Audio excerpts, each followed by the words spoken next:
The video streaming platform Rumble defended Russell Brand in the wake of sexual assault allegations made last week against him. The CEO of the platform, Chris Pavlovski, pushed back on the UK Parliament's request to suspend Brand from receiving advertising revenue on its platform, posting on X, quote, "We regard it as deeply inappropriate and dangerous that the UK Parliament would attempt to control who is allowed to speak on our platform or to earn a living from doing so. We emphatically reject the UK Parliament's demands." Pavlovski expressed that while it deplores any sexual harassment of any kind, it believes that both the victims and accused deserve full investigation. It's clear Rumble will not be following in YouTube's footsteps to demonetize Russell, and it's unclear if TikTok will follow suit. But as journalist Glenn Greenwald pointed out, Caroline Dage, UK's chair of the Culture, Media and Sports Committee, wrote TikTok's director of government relations in Europe a similar letter with the same ask, despite not having been charged with, let alone convicted, of any crimes.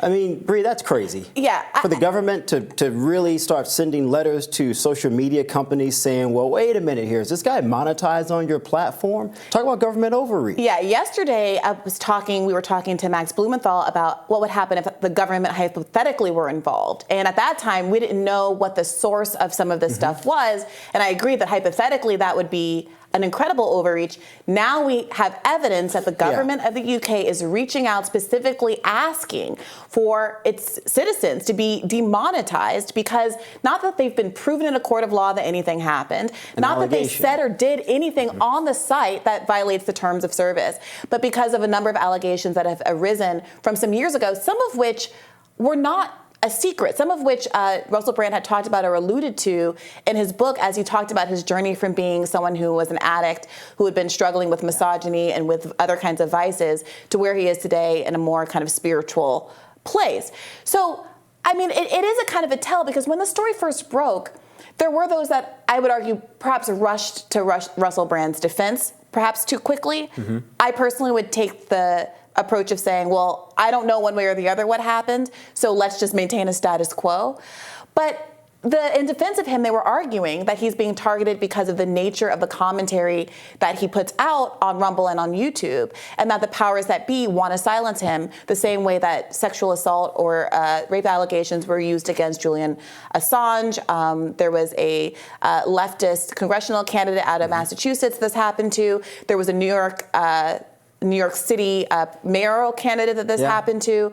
But are they wrong? I mean, when you have Kristen Dage, the chair of Culture, Media and Sports, sending messages to privately owned companies. No, I don't think they're wrong. They're not managed by the government. They aren't owned by the government. They aren't sanctioned by the government, to inquire whether or not this guy is monetized merely based on allegations. I think it feeds into this idea that maybe they're going after him because of his political positions. That was exactly my point. Whereas initially, I think there were a lot of folks that pushed back against that and said, you have no evidence of that. Well, you have no proof of that. They're literally making the case for Russell Brand's defenders with behavior as obvious as sending a letter from a government requesting demonetization. Hey, look, I don't know what Russell Brand did or didn't do. I'm not trying to debate that, but I do think people have a right to defend themselves. And I think we've gone too far, not only in the United States, but I think in most of the Western civilized world. An allegation is made against you, you're guilty. You lose your job, you lose your family, all of your friends walk away. And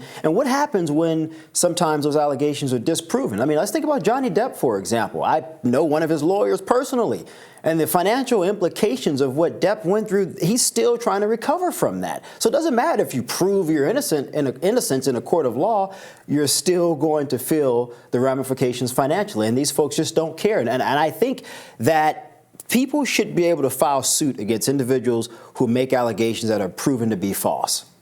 Yeah, I think you should be able to defend your name, Bree. Some of the more difficult cases, I think, are the ones that play out entirely outside of the courtroom, because there is no sense ever of either validation or conviction. There's no sense, absent any kind of formal censorship by serving a jail sentence or having to pay a defamation lawsuit or whatever it is, that anyone's been punished. And when there's not really a question of past wrongdoing, I think with this Russell Brand situation, it's less that there's disbelief that he behaved badly in the past, because he's been very open about how he behaved badly in the past. The question is, absent any kind of formal punishment, and outside of any sort of religious tradition or anything else culturally that would hold him accountable. I do think the ratcheting up and the punitive push from governments and social media companies to do damage against him is because we're kind of twisting in the wind, wondering, well, if they don't do this, is there any accountability whatsoever? And it shouldn't come from employers or tech companies or governments. We need to figure out as a society how we want to think about people without offloading that responsibility to the state. Yeah, but accountability comes with an investigation. Yes. It comes with speaking with or to other parties who may have been around or who may have been made immediately aware of these alleged acts from Russell against these women. Then you go to potential punishment, if you will, and what that looks like. But they have usurped the entire process. The idea of justice just does not exist, obviously, in the United Kingdom. And I would go on to argue that many of our viewers would probably say it doesn't really exist in the United States either. If you're accused of something, you're just guilty. Doesn't matter if you can prove your defense or defend yourself. If we don't like you, we don't like what you're saying, you're not mainstream, if you will, you're not sanctioned by the mainstream, then, you get too far, then we'll find something against you, too, and we'll punish you. Yeah, I mean, I do think that the Me Too movement took a turn. And ironically, Joe Biden, I think, was the death of it. At the start of his 2020 presidential race, there were, I believe, 8 allegations of inappropriate sexual conduct that women raised. His own now Vice President Kamala Harris said at the time that she believed women. But we saw as soon as it became clear that he was going to be the Democratic nominee and the Tara Reade allegations came out, how little faith Democrats actually put in the notion of believing women. Now, I do think there's a problem with believe women. The initial impulse, I believe, came from a good place, that we've had so many decades and centuries of the presumption being against the woman when they raise claims of rape or sexual assault, that there was an effort to provide some pushback, some counterbalance to that, and have some kind of system where we there's a rebuttable presumption in favor of the woman, let's say, and like the cultural mind instead of a rebuttable presumption against her. But without an investigation, believe women means an accusation is a conviction. And we hop over any opportunity for the state to investigate if it really is a criminal matter, or for there to be any kind of reporting that investigates what's happened. And that it puts a responsibility on individuals who are just acquaintances or in the mix or on social media or whatever to weigh in as though any of us have the tools or the ability to ever know what's really gone on there outside of journalists. I mean, we're journalists. I mean, look, as a guy, I'm going to be careful with the believe the woman thing because I know what the repercussions can be for that. But I do think if an allegation is made against someone, that person should have an opportunity to defend themselves, and a presumption of innocence should remain. I said the same thing about President Trump politically, when people are saying, well, he's made the comments, so we have it on tape, or we believe he's did all of these things he's accused of for whatever reason. And my thing is, maybe you do believe that. But the presumption of innocence is really a cornerstone of our democracy. It really is. I mean, I think about Socrates and the conversations with Socrates and Crato. And Crato kept trying to convince Socrates to flee. We can get you out of here. We can get you on a private island to escape this unfair, unwarranted sentence. And he just said, no, I have to respect the laws of this place. And I would say to people who are just so quick to say, yep, they're guilty for whatever the reason may be, give people an opportunity to defend themselves, because the presumption of innocence is critically important to what I think distinguishes us from a civilized society versus one where the government can choose any individual they want to make an example out of and say, because you did this thing wrong, you should be sentenced to some type of punishment. So I guess I feel a little differently about that. I think that in a criminal legal context, obviously, I agree with you. Of course. But I don't think that members of the public have to suspend their feelings about things we know to be true. I don't think there's a dispute that Russell Brand had a relationship with this 16-year-old. It was legal in the UK, so this is not a criminal issue. But I think Megyn Kelly or others who just fundamentally, because they have young children at that age, or they remember being a young girl, generally just find it to be distasteful, no longer want to consume his content, no longer want to support him financially. I think those are decisions that people are allowed to make.